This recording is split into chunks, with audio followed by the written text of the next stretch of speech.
പറയല്ലോ, നിങ്ങൾ ആരോ വന്ന പാറ പല രൂപത്തിലുണ്ട്, പല കളറിലുണ്ട്, പല കമ്പനി ഉണ്ട്. ഇത് ഭയങ്കര സൗണ്ടാണ്. 4 ലെറ്റർ ഉണ്ട്.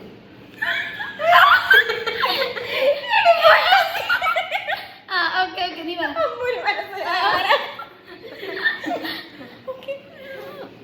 ഇതൊന്നും നമുക്ക് പറയാം. മാക്സിമം 2 പേർക്കേ പോകാൻ പറ്റും.